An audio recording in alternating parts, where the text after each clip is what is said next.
257페이지 4번부터 31강 자본 탐상 CBT 시험에 대비한 강의를 시작하겠습니다. 257페이지 4번부터 31강 수업을 시작하겠습니다. 자, 4번 연구자석을 사용하는 자본 탐상 극감법은 다음 중 어떤 시험에 가장 효과적인가 해놨습니다. 극감법이요. 이제 아무리 대형 구조물이라도 부분적으로 나눠서 하면 되거든요. 그래서 이거는 휴대가 간편하고 편리합니다. 그래서 대형 구조물의 국부시험, 부분적인 시험에 상당히 효과적입니다. 5번 자본탐상시험법 중에서 축통전법을 사용하여 부품을 자화시킬 때 발생하는 자개는 이 축통전법 웬만한 자본탐상시험법은 원형자개입니다. 그리고 선형자개는 극감법과 코일법 두 가지뿐입니다. 나머지는 모두 원형자개입니다. 즉 축통전법, 프로드법, 직각통전법, 자속관통법, 전류관통법을 적용할 때 원형자개를 얻을 수 있습니다. 그래서 이 밑에 또 이런 표를 여기 제시하고 있는데 이 표는 우리가 규격집에서 자세히 다루었습니다. 그럼 몇 번 이걸 또 다시 한 번씩 참고로 이렇게 이제 표시를 해 두었으니까 여러분이 이제는 이게 굉장히 익숙해졌을 겁니다. 자, 축통전법은 기호가 2A입니다. 이 이제 자기 비파기 할 때는 전기를 공급하거든요. 그래서 E가 됩니다. 일렉트릭, 축은 엑사일입니다. 그래서 축통전법은 2A입니다. 시험체 축 방향에 직접 전류를 통전하는 방법입니다. 자, 직각통전법은 2R이 되겠습니다. R은 직각이 되겠습니다. 시험체 축에 직각 방향으로 직접 전류를 통전하는 방법입니다. 프로드법은 P입니다. 시험체 국부, 부분이죠. 그죠? 부분에 두 개의 전극, 구리로 된 전극을 갖다 댑니다. 그래서 직접 통전해서 검사하는 것을 프로드법이라고 합니다. 전류관통법은 B가 되겠습니다. 구멍이 있는 시험체, 구멍 안쪽에 내벽에 결함을 검사하는 거예요. 시험체 구멍등에 통과시킨 도체에 전류를 통전하는 방법을 우리는 전류관통법이라고 하고 기호는 B로 표시합니다. 코일법 C, 시험체 코일에 시험체를, 그러니까 시험체 부근에다가 코일을 감은 거예요. 그러니까 딱 달라붙지 않게, 즉 다른 말로 하면 시험체를 코일에 넣어 가지고 코일의 전류를 통전해서 검사하는 것입니다. 이 코일법은 선형자개를 형성합니다. 극감법도 선형자개입니다. 극감법은 M입니다. 시험체 부위 연구자석 자극 사이에 놓고 검사하는 방법입니다. 모두가 연구자석이 아니고 여기 이제 교류법도 있고 직류법도 있는데 이제 연구자석을 자극 사이에 놓고 검사하는 방법이다. 원리가 이렇습니다. 자, 자속관통법 I.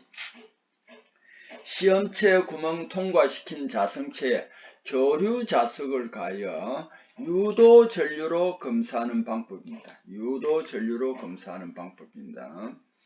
자, 요거는 몇 번이나 했습니다. 그래서 여러분이 이제 이거는 완전히 이제 계속 앞에서부터 공부를 한 사람은, 꾸준히 공부를 한 사람은 이걸 이제 굉장히 이제 여러분이 이 부분, 이 표가 여러분에게 굉장히 친숙할 것입니다.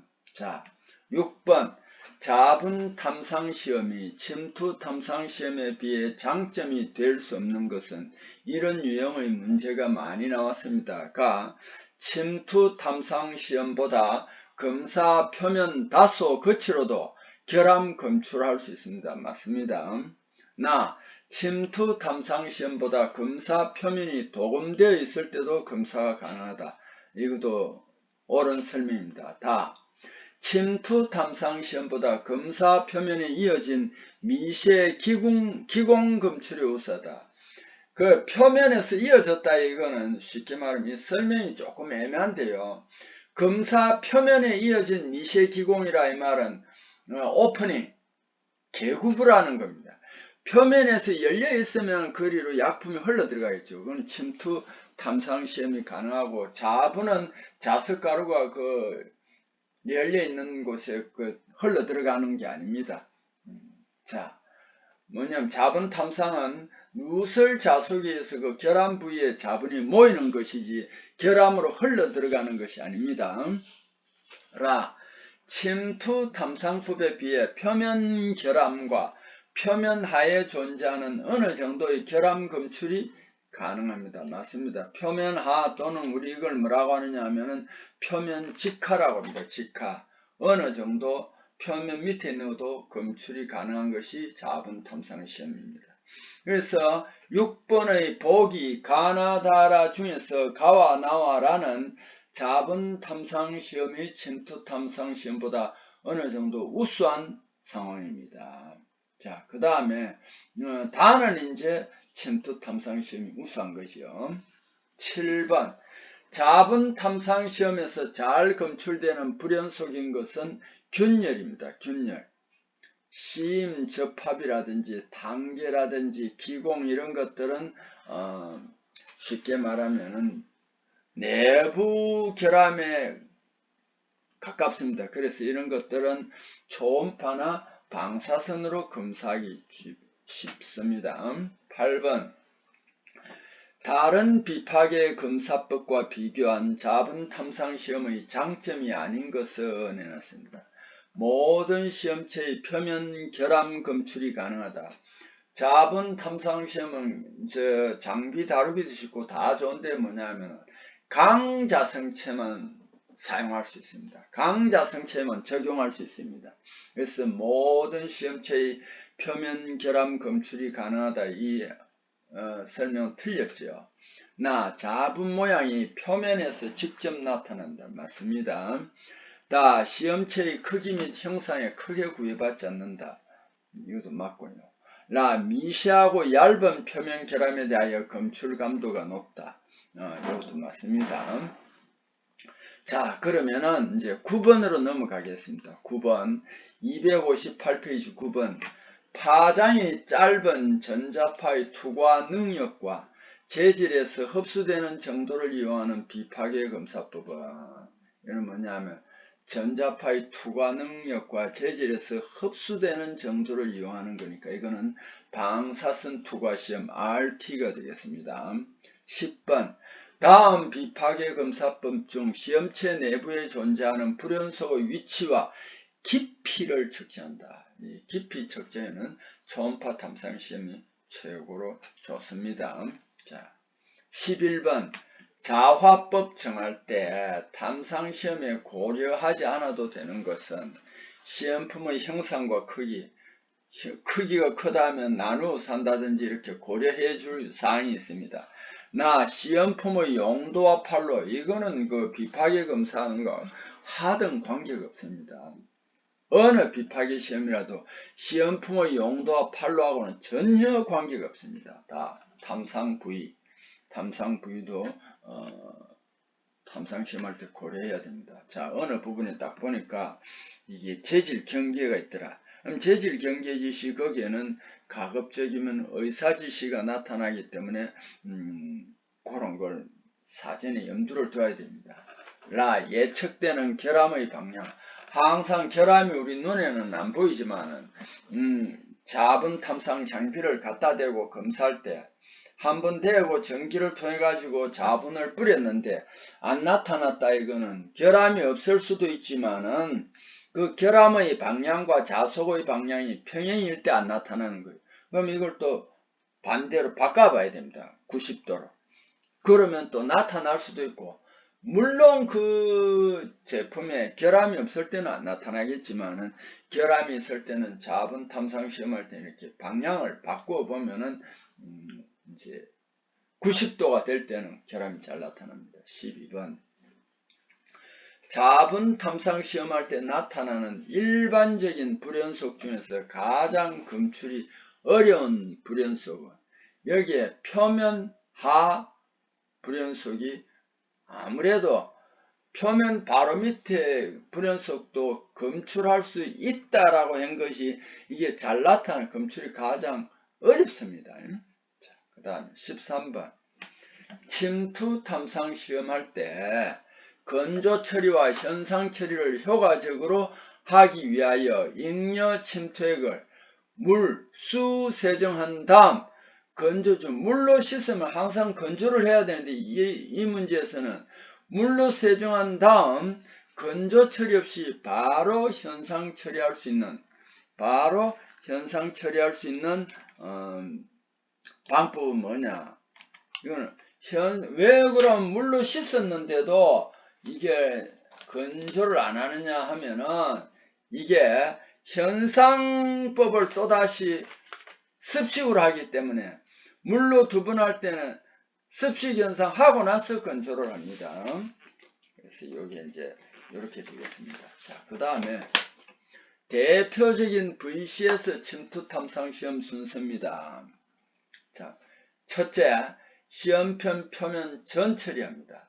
여기에서는 깨끗이 전 처리해 줘야 됩니다. 그리고 온도, 조도를 측정해야 됩니다. 2번, 염색 침투액을 용접부에서 바깥쪽으로 25mm 범위까지 뿌립니다. 이 뭐 꼭 자루가 되라는 게 아니고 대충 그 정도로 뿌리면 됩니다. 몇 가지 공정은 제하고 대부분의 용접 재료는 오븐을 적용합니다. 침투가 오븐을 적용합니다. 그런데 단조, 아변, 압출품 같은 경우는 10분을 적용합니다. 그 외 나머지는 대부분 다 오븐을 적용합니다. 3번 침투액을 분무 적용한 후 5분 지나면 표면에 남아있는 잉여 침투액을 세척제로 세척하거나 용계 제거제, 그거로 제거를 해줘야 됩니다.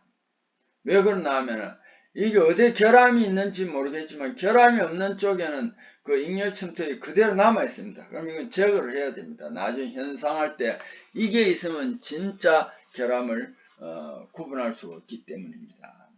4번 속건식 현상제 용접부의 바깥쪽으로 25mm까지 분무합니다. 속건식 현상제 스프레이 뿌립니다.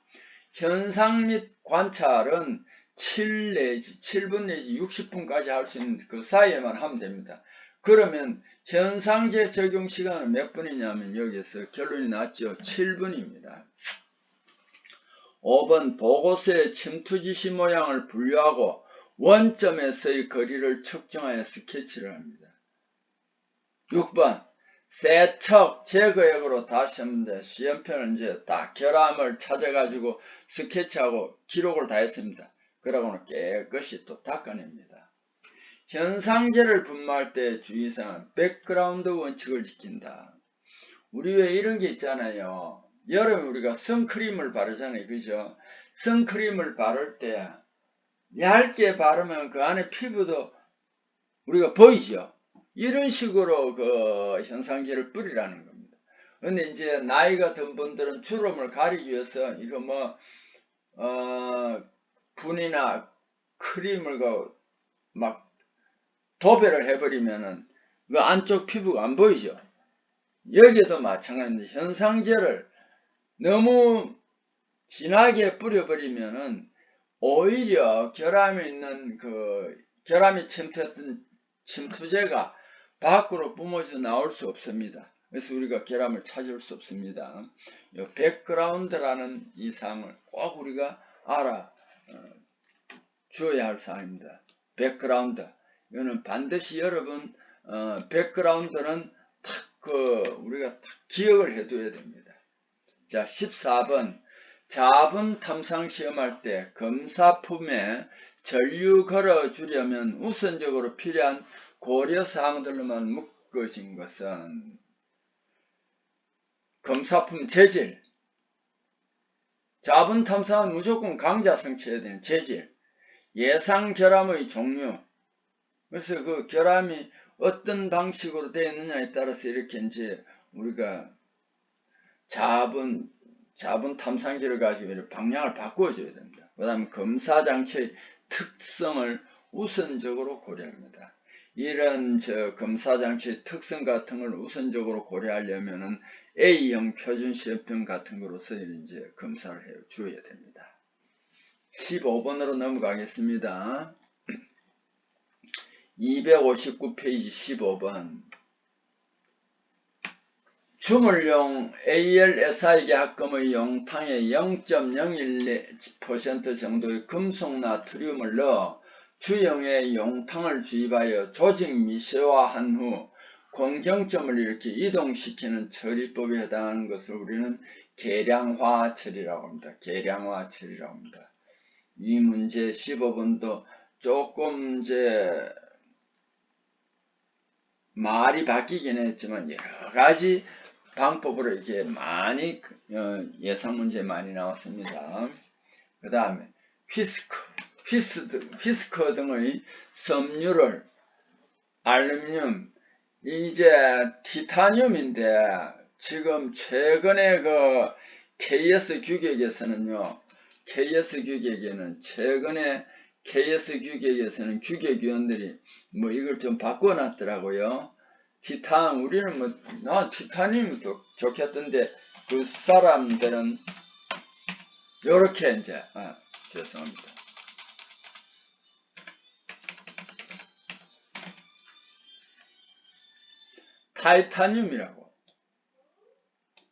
타이타늄이라고 이렇게 좀 많이 사용하더라고요. 타이타늄.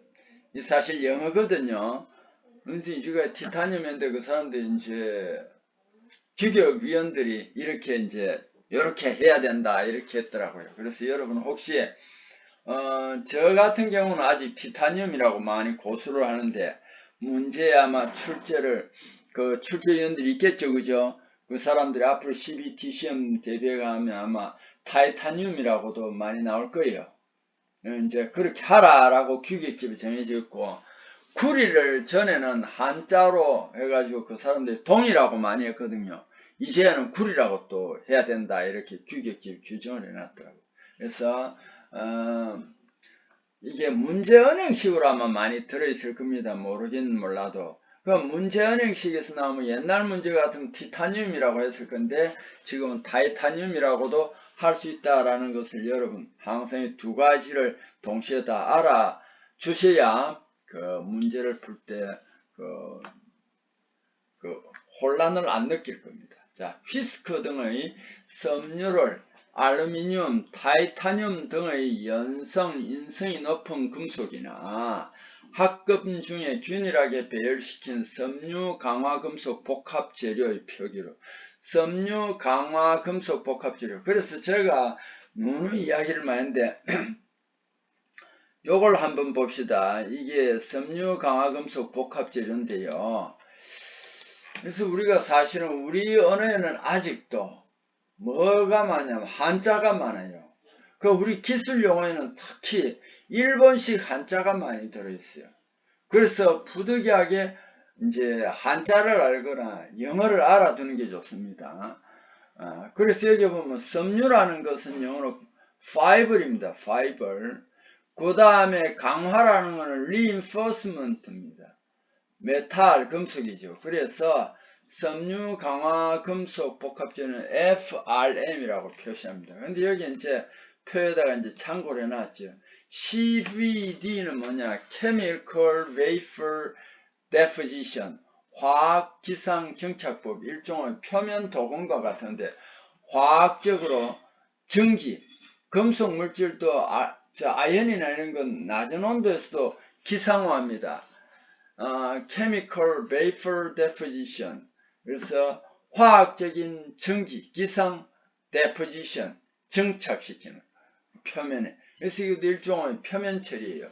PVD는 Physical Vapor Deposition, 물리 기상 정착법입니다.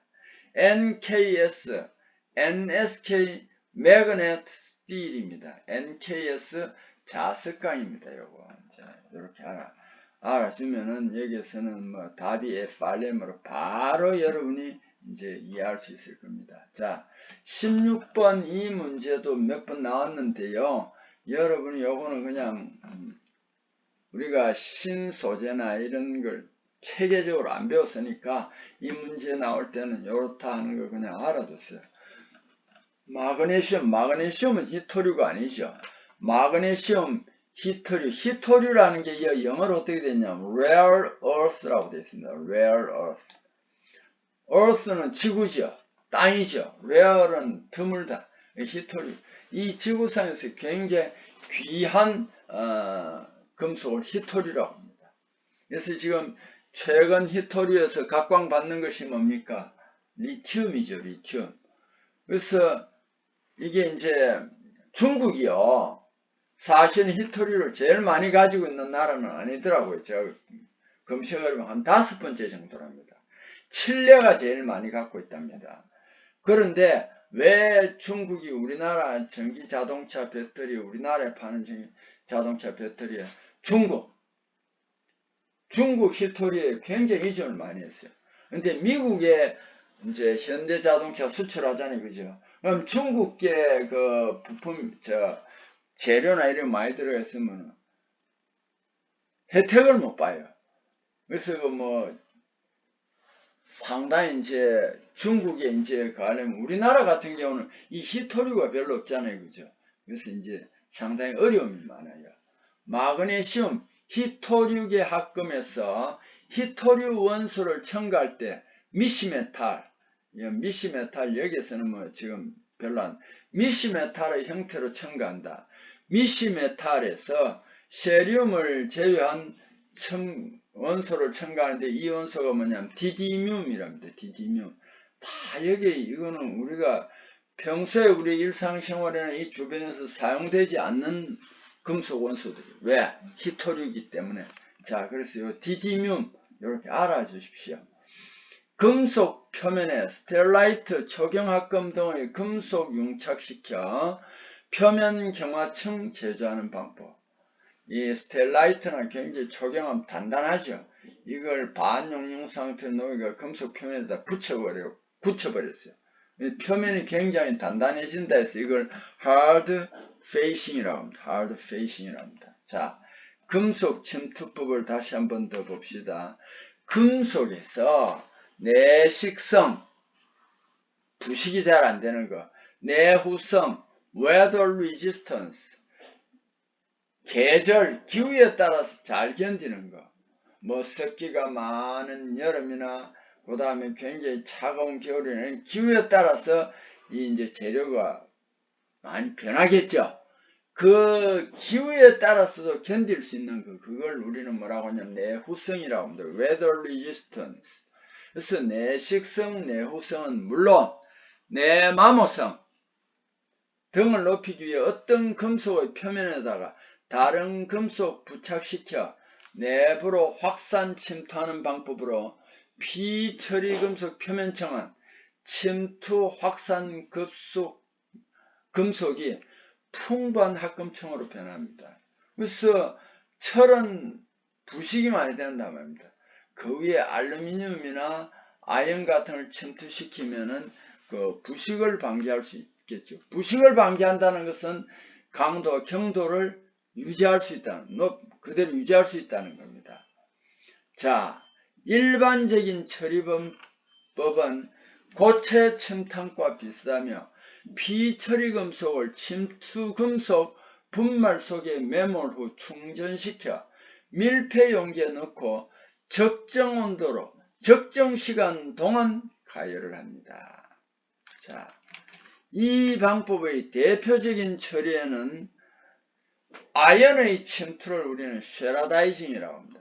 알루미늄의 침투를 테로라이징, 크롬의 침투를 크로마이징, SI 침투하는 것을 실리코나이징, 티탄의 침투를 타이트나이징, 붕소 침투, 붕소는 보론이라고 합니다. 보로나이징, 이런 방법 등이 있습니다.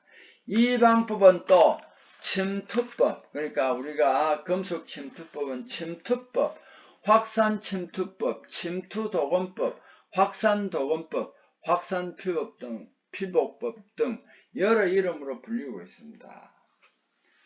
금속의 일반적인 특성을 설명한 것 중에서 잘못된 것은 고체 상태에서 결정 구조를 가진다. 맞습니다. 금속은 고체 상태에서 결정 구조를 가집니다. 전성연성이 좋습니다. 전기 및 열의 부도체가 아니고 양도체입니다. 잘 통합니다. 라 금속고의 광택이 나타난다. 자, 그 다음 문제로 또 넘어가겠습니다. 260페이지.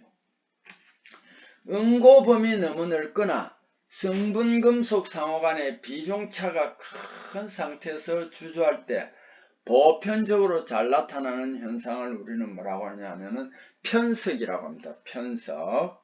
자, 이건 많이 했습니다. 편석은 세그리게이션 해가지고 S로 표시합니다. 정편석은 SN, N이 normal이에요. 정편석이. 역편석은 SI, invert, inversion, 역으로 일하니까 SI가 되겠습니다. 선상편석은 SL, 라인이죠. 그죠? 점상편석은 SD, 다트입니다. 다트, 디오트. 주상편석은 SCO, 기둥 모양이다 이 말입니다. 근데 기둥을 영어로는 컬럼이라고 합니다.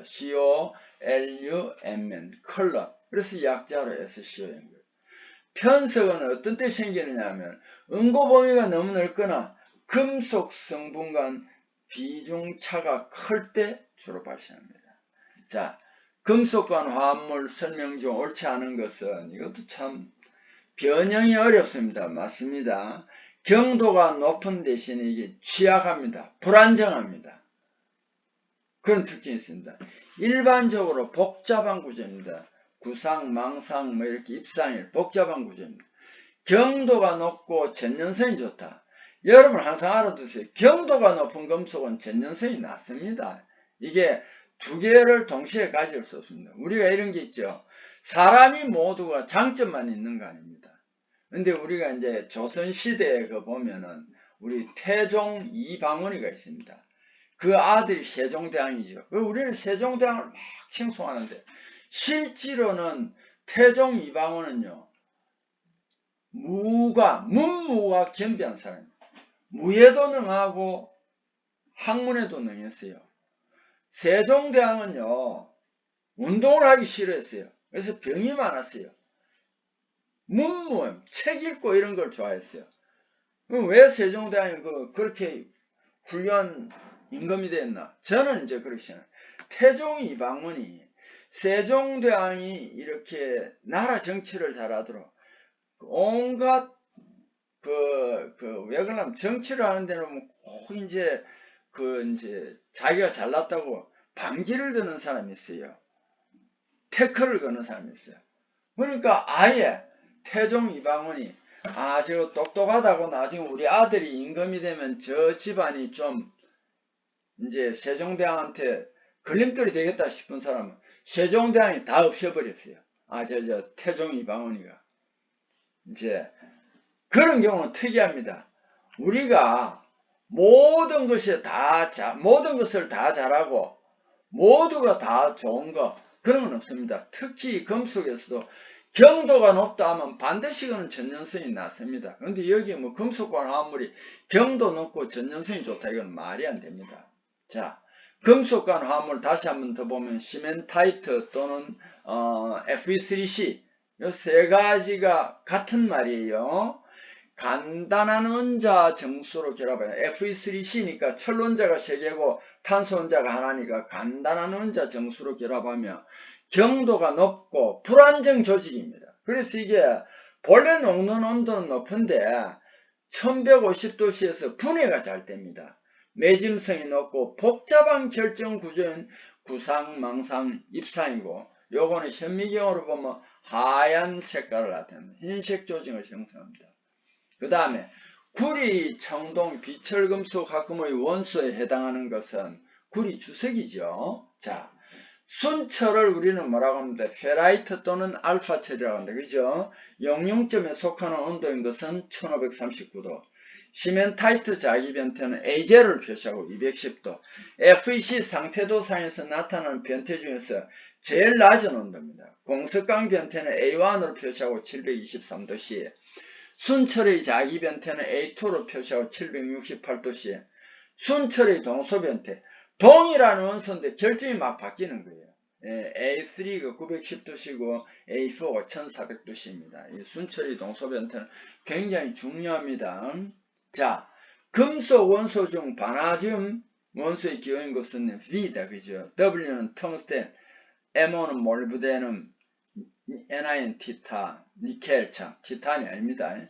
금속의 소성 가공에 해당하지 않는 가공 방법은 표면 처리하고 주조는 소성 가공이 아닙니다. 본래 그 모양을 그대로 유지하기 때문입니다. 변압기, 발전기, 전동기, 철심용으로 사용되는 것은 페로실리콘, 이걸 규소강판이라고 합니다. 또는 규소강이라고 하는데 철의 1 내지 5% 규소첨간 특수강철입니다. C와 같은 불순물 아주 적고 투자율, 전기저항 높으며 자기 이력 손실이 적습니다. 발전기, 변압기와 같은 철심을 만드는 데 씁니다. 시효경화, 시효경화는 참 제가 설명을 많이 했습니다. 석출경화라고 했습니다. 같은 말이지요. AB 금속을 완전 고용 상태로 하면 잘 섞입니다. 근데 상온에 겁내거나 하면은 범위가 좁아지기 때문에 억지로 비집고 들어가는 상태, 과포화 합금이 됩니다. 그것을 상온이나 적당한 온도로 방치할 때 시간 경과 후 이것들이 이제 밖으로 나옵니다. 서로 나와서 부딪히면서 거기에서 이제 어떤 구역을 형성합니다. 그래서 이게 시효경화, 석출경화인데 경도, 인장강도, 탄성한도, 전기저항이 현저하게 높아집니다. 주로 이러한 그 시효경화 합금은 알루미늄, 구리, 알루미늄, 은, 알루미늄, 마그네슘, 구리, 베릴륨계 합금에서 나타납니다. 그래서 구리 합금은요, 구리, 베릴륨계인데 이 대표적으로 자주 문제가 나오는데 이것도 시효경화, 석출경화를 일으키는 합금 원소가 되겠습니다. 자, 여러분, 이번 시간에도 저와 함께 수업에 열심히 참여해 주셔서 감사드립니다. 수고했습니다.